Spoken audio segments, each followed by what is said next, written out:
గత వైసీపీ ప్రభుత్వ పాలనపై మరోసారి తీవ్ర స్థాయిలో ఫైర్ అయ్యారు ఏపీ సీఎం చంద్రబాబు నాయుడు. అసెంబ్లీలో గత ప్రభుత్వ తప్పులు, అప్పులను వివరించారు. తాము 93% స్ట్రైక్ రేట్తో గెలవటం ఒక చరిత్ర అని చెప్పారు. బడ్జెట్పై శాసనసభలో ఆయన మాట్లాడారు. మోడీ, పవన్ ప్రజలు తనపై ఎంతో నమ్మకం పెట్టుకున్నారని, దానిని నిలబెట్టుకునేందుకు సాయశక్తులా కృషి చేస్తానని చంద్రబాబు అన్నారు.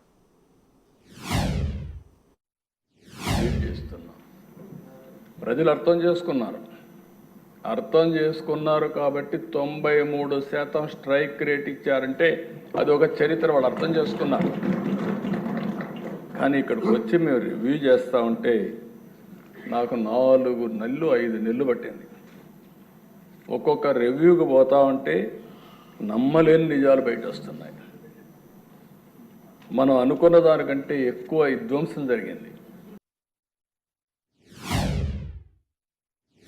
ఈ రాష్ట్రంలో విభజన వల్ల జరిగిన నష్టానికంటే ఈ 5 సంవత్సరాలు నష్టం ఎక్కువ జరిగింది.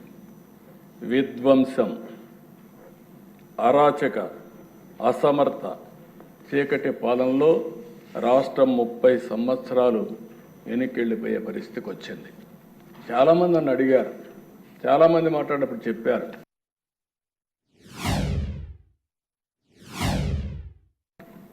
ఇంకొక పక్క విద్యుత్ రంగం వీళ్ళు మాట్లాడుతున్నారు.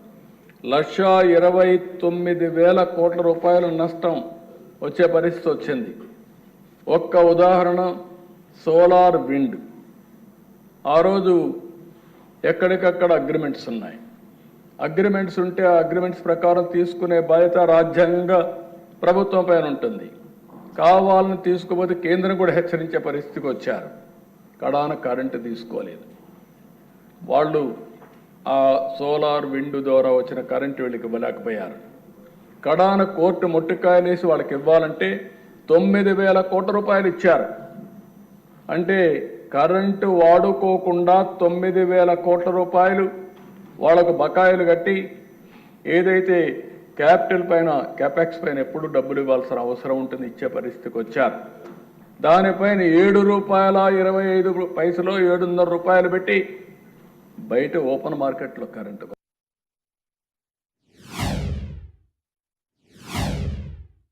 అడవి పందులు వస్తాయి, తిన్నంత తింటాయి. మొత్తం వేరుశనగంతా పంట నాశనం చేసి వెళ్ళిపోతుంది. అది తినేది 10% అయితే 90% పంట నాశనం చేసి అది మళ్ళా వెళుతుంది. అదే మరి రాష్ట్రంలో జరిగింది.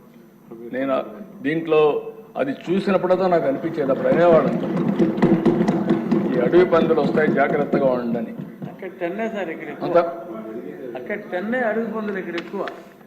ఆ అడవి పందుల కంటే అవకాశాలు కూడా పోయాయి. అక్కడ మళ్ళా పంట వేసుకునే అవకాశం ఉండేది.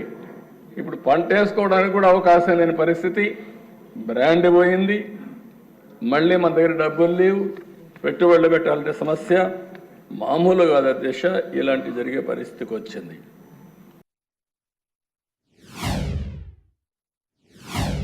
ఈరోజు రాజకీయాల్లో అవినీతి చూస్తుంటాం, కానీ అవినీతి అక్రమాల కోసమే రాజకీయానికి వచ్చిన వాళ్ళు. ఇది ఒక పెద్ద ప్లానింగ్ అధ్యక్ష. 45 ఏళ్ళైంది మా పార్టీ. ఇంతవరకు మాకు పేపర్ లేదు, టీవీ లేదు. పార్టీ పెట్టేటప్పుడే, పార్టీ పెట్టకపోయినా ఒక టీవీ లేకపోతే ఒక పేపర్ ఇవన్నీ క్రియేట్ చేసుకొని స్టార్ట్ చేశారు. ఇంకొక పక్కన అధ్యక్ష, ఎక్కడ చూసినా పెద్ద ఎత్తున అవినీతి కొత్త నిర్వచనాలు చేసుకొచ్చే పరిస్థితికి వచ్చారు.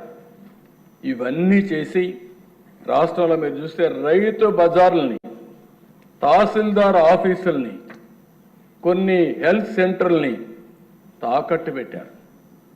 ఇంకో పక్క మద్యం నిషేధిస్తామని చెప్పి 5 ఏళ్ళలో చేసేస్తున్నామని చెప్పి మద్యం పైన వచ్చే ఆదాయాన్ని 25 సంవత్సరాలు తాకట్టు పెట్టి దాంట్లో డబ్బులు తీసుకొచ్చే పరిస్థితి. సంపద సృష్టిస్తే ఆదాయం పెరుగుతుంది. ఆదాయం పెరిగితే మళ్ళా సంక్షేమ కార్యక్రమాలు ఇస్తాం. ఎక్కడ దానికి తిలోదకాలు ఇచ్చి కడాన క్యాపిటల్ ఎక్స్పెండిచర్ మొత్తం తగ్గించే పరిస్థితికి వచ్చారు. దానివల్ల రాష్ట్రంలో మీరు చూస్తే అన్ని రోడ్లు గుంతలు పడిపోయినాయి.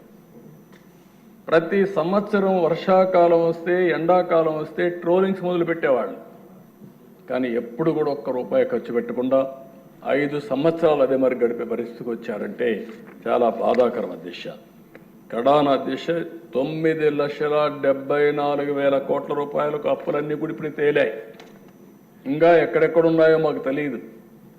ఒక్కొక్కసారి ఎవడన్నా ఒక వ్యక్తి ఐపీ పెడితే అప్పుడు అందరూ చెప్తాడు నాకు కూడా ఇవ్వాలి నాకు కూడా ఇవ్వాలని.